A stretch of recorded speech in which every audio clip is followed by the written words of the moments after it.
Salut à tous, aujourd'hui je vous propose un nouveau format de vidéo que j'imagine faire chaque dimanche où on parle de manière directe des sujets qui ont retenu mon attention cette semaine. Donc vraiment vidéo décontractée puisque vidéo du dimanche où on peut partager le café ensemble. Et cette semaine, elle a été marquée par la baisse des taux d'intérêt de la Fed le mercredi 29 octobre. Et ce qui a choqué les marchés, c'est le ton très prudent de Jérôme Powell. Vraiment un type très très ennuyeux. Je pense que c'est la fonction qui l'impose. Et il a dit que ce serait pas automatique que pour la réunion de décembre, les taux d'intérêt vont baisser, et ce qui fait que le BTC stagne, les altcoins ont de la peine, excepté certains projets spécifiques, comme par exemple le Tao, on pourra en reparler un petit peu plus tard dans la vidéo. J'ai parlé dans la dernière vidéo, si vous l'avez pas vu, d'un article sorti euh, qui est l'extrait qui relate la prise de parole de Paul Tudor Jones sur CNBC, qui dit que dans son fonds d'investissement, eux, ils pensent que que tous les ingrédients, en tout cas, sont prêts pour avoir une dernière jambe haussière puissante avant un énorme crack. On a le Warren Buffett, ça fait plus d'un an qu'il est en cash, il a 300 milliards en cash, ce qui est absolument énorme, et peut-être que dans ses rêves les plus secrets, il aimerait être le premier homme à être trillionnaire. Donc, il y aura certainement des affaires à faire. Ma vision des choses aujourd'hui, comme je l'ai présenté dans la dernière vidéo, c'est d'apprendre du passé, euh, parce que malgré mon âge d'aujourd'hui, malgré mes 40 ans, j'étais assez jeune en 2021 et j'étais trop naïf et trop jeune pour comprendre que la période que nous vivions était exceptionnelle en termes d'impression monétaire. Et dans ma vision de l'époque, je pensais que ce n'était qu'un début et que de toute manière, la dette était prise au piège et qu'il n'aurait que d'autre choix que d'imprimer. Mais j'avais vraiment sous-estimé la force de communication que les banques centrales ont pour laisser l'illusion que cette impression monétaire est conditionnée et maîtrisée. Résultat que quand on a eu le pivot, on a eu le plus gros crack de l'histoire des crypto-monnaies.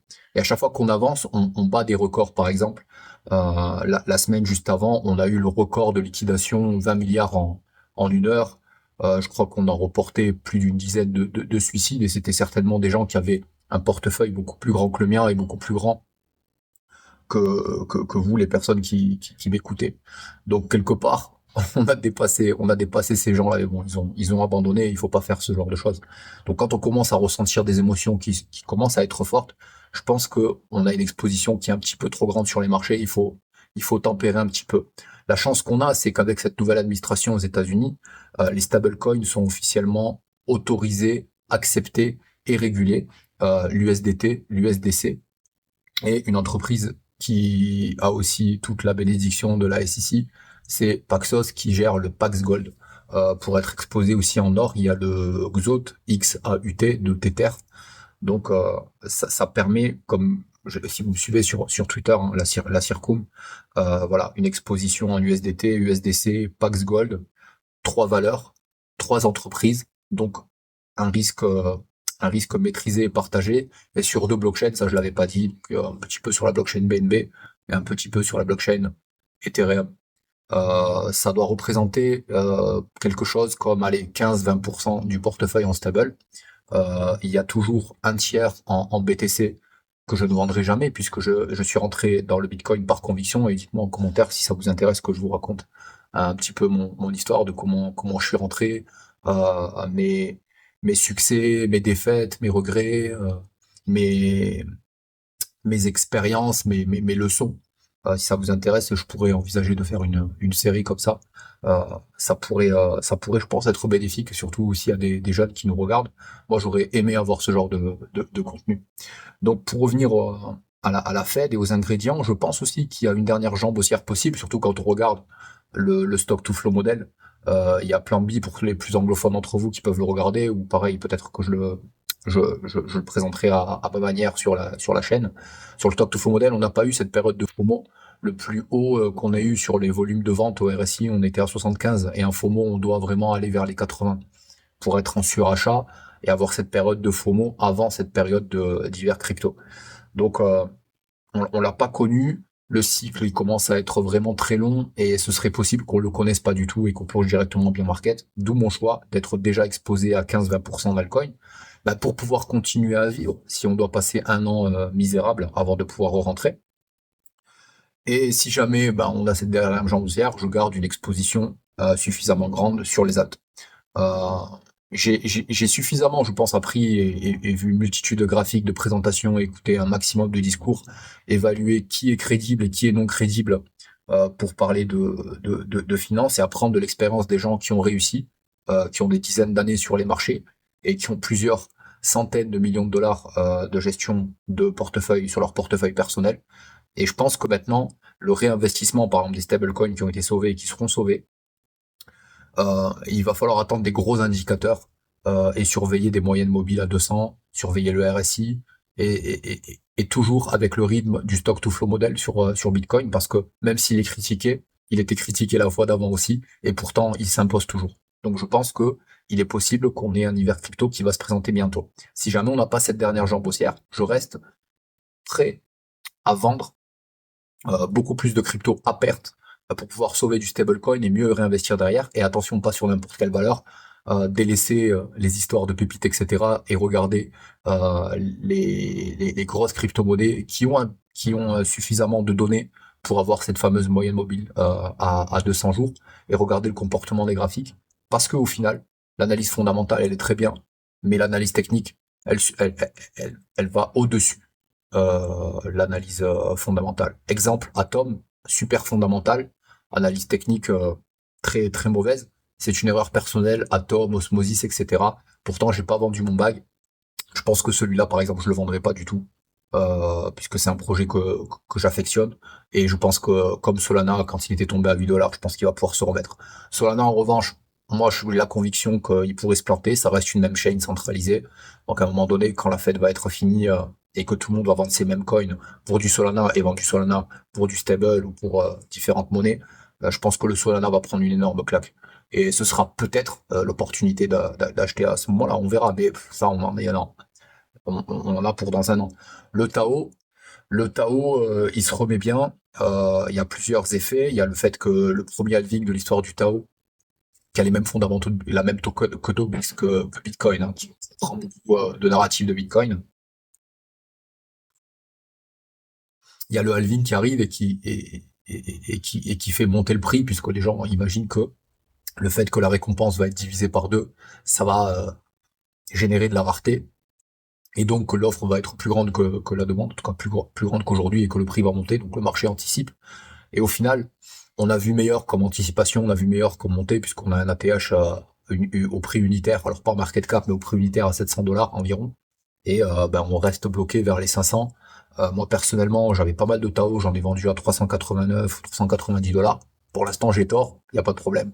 Mais ça, pareil, je pense que après le halving et pendant un hiver crypto bien violent, je pense pareil que le Tao pourrait descendre très très bas. Et puis on verra, je fais partie des gens qui sont déçus par le nouveau système des subnets qui force les personnes à rentrer sur des subnets. C'est un petit peu comme si vous avez de l'Ethereum et qu'on vous forçait à acheter des altcoins, c'est complètement débile. Et au final, bah, la plupart de ces TAO ont été fondus. Donc heureusement, en risk management, il y avait seulement une partie des TAO qui était sur les subnets. Mais voilà, ça a fondu. Donc je me suis séparé des TAO. On verra bien. Le King, ça reste Bitcoin, quoi qu'on en dise. Et je pense que il faut avoir 50% de BTC dans son portefeuille. Et ceux qui le font, je pense qu'ils managent très bien leur portefeuille. Donc voilà pour ce que je pense du Tao. Cependant, j'en ai toujours. Et puis, bah, s'il va à 1000 dollars ou 5000 dollars, comme certains le prétendent, pourquoi pas? Ce serait très bien. Moi, je l'imaginais. Mais je l'imaginais là, maintenant, pour fin 2025. Force est de constater qu'on n'y est pas. Force est de constater que tout ça est manipulé. On voit très bien, que ce système, il est injuste, qu'il n'y a plus les convictions du début pour ceux qui sont là depuis 2017, 2018. Il n'y a plus les convictions du début où le but c'était de se défaire du système bancaire avec toutes ces dérives capitalistes. Donc je vais revenir à mes premiers amours et donc à Bitcoin au fur et à mesure des mois qui vont venir et et des années. Et puis il y aura forcément des alt season, etc. Donc on verra jusqu'où ça va rebondir parce que on est face à des comportements moutonniers. Donc là, on commence le mois de novembre, clôture à 109 000 dollars.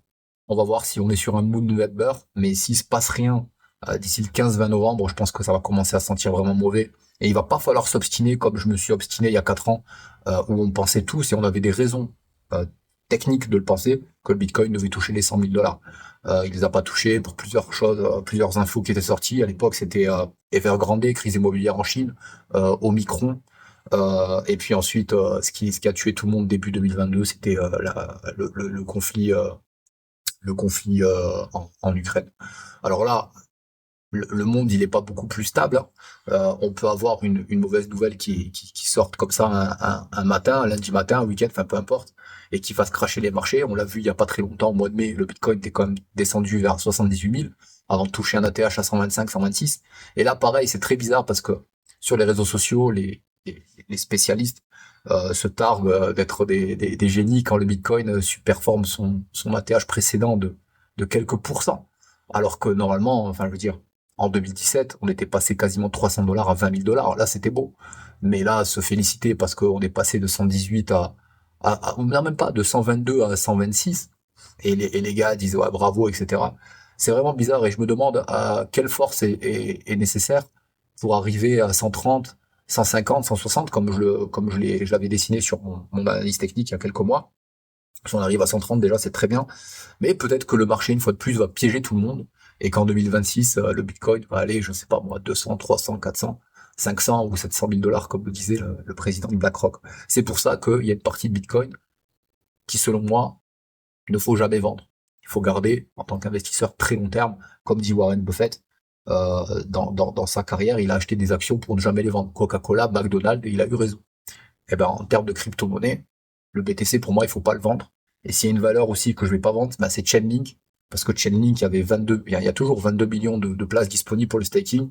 Tout a été complet en moins de 24 heures. Et si j'enlève ces 800 tokens du staking, ils vont très bien être remplacés. J'aurais plus de possibilités de staker. Donc, le Chainlink, pour moi, qui est environ à 17 dollars, qui a eu son point bas à 5, pour moi, c'est qu'une question de temps pour qu'il arrive à 100, 200 ou 250 dollars le Chainlink. Donc, il y a des valeurs comme ça il faut pas vendre.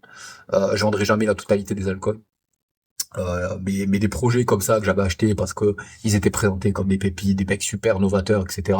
Exemple, hein, Virtual, Aero, Pancake, tous ces trucs là d'agents IA, des meme coins, des conneries qui ont fondu à 90, 95, 96, 98%, même certains plus de 99%, bah voilà, bah, je prendrai les miettes qu'il y a. Et puis ces miettes-là, bah, elles rentreront quand il y aura des indicateurs haussiers sur Bitcoin. Et Bitcoin, pour moi, en marché baissier, il pourrait tomber aller s'il tombe à 60 000, il y a toutes les liquidations en cascade de MicroStrategy.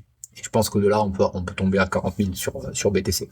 Mais voilà, moi, je suis pas un expert de trouver le bottom, mais je pense avoir identifié la bonne technique pour voir un retournement haussier au niveau du timing et au niveau de ce que présente un graphique. Et je pense que c'est ce que je ferai bien sur Bitcoin.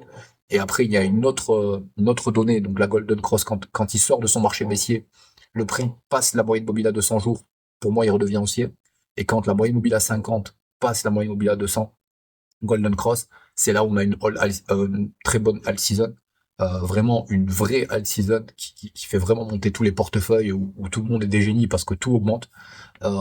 Et c'est ce qu'on a connu de octobre 2023 à mars 2024 et que je pense qu'on ne reconnaîtra pas sur ce cycle. Honnêtement, je garde des altcoins au cas où je me trompe. J'aimerais me tromper honnêtement puisque j'ai quand même une exposition à 75-80% de crypto-monnaie. J'aimerais me tromper, j'aimerais qu'on ait cette hausse haussière, mais force est de constater de manière très rationnelle et raisonnable qu'il y a très peu de chances que ça arrive. Donc il faut se préparer, je pense. Euh, pour ceux qui ont du BTC, ben, qui acceptent la volatilité, moi j'en ai, hein, j'ai des personnes que j'ai assisté pour acheter du BTC. Ils ont acheté à 24 000, etc. Il est monté à 108 000 une première fois, ils ont pas voulu vendre. Faire descendu à 78 000, c'est remonté à 120, ils veulent pas vendre. Je pense qu'ils vendront jamais. Il y a des gars que j'ai assisté, une personne en particulier qui a acheté du BTC à 7 000 et qui ne vendra jamais. À chaque fois, je l'alerte, regarde, il a 50, 60, 90, 100. Non, ils vendront pas parce que c'est comme une assurance vie. On voit bien les dérives du capitalisme et des banques centrales qui continuent d'imprimer en changeant. la littérature pour pas qu'on dise qu'ils répètent les erreurs du passé, mais au final c'est ça. C'est une inflation qui dure, que ce soit sur l'euro, le dollar, le peso ou ce qu'on veut. Et, euh, et au final, Bitcoin est la solution. Et l'or le fait très bien aussi. J'avais dit dans une vidéo que l'or pouvait atteindre les 10 000 $. Je me souviens d'un commentaire qui a ri. Et, euh, et je vais le garder. Je sais pas si j'ai fait une imprime écran, mais quand on regarde le comportement de l'or sur la dernière année, plus 30%, ça ressemble presque à une crypto-monnaie. Donc, une exposition en or, c'est pas ridicule d'en avoir une, malgré qu'on soit sur des plus hauts historiques. Parce que même là, encore une fois, techniquement, l'or, eh ben, il reste aussi. Voilà pour tous les termes, tous les thèmes que j'avais envie d'aborder qui se sont passés cette semaine. Dites-moi si ça vous a plu ce format de plus décontracte le dimanche. Et si ça plaît, ben, chaque dimanche, je pense que je me mettrai dans un cadre plutôt relax, que ce soit en promenant ou ici à mon jardin, pour, euh, pour parler de ce qui a retenu mon attention la semaine et de ma vision du marché. Donc évidemment, rien de tout ça, des conseils en investissement, c'est mon expérience et c'est justement pour vous aider à mener à maturité votre réflexion et prendre les décisions. Visitez lacirco.com, venez sur le groupe Telegram, venez sur Discord, on partage, laissez des commentaires, explosez le bouton des likes et je vous dis à très bientôt. Bye.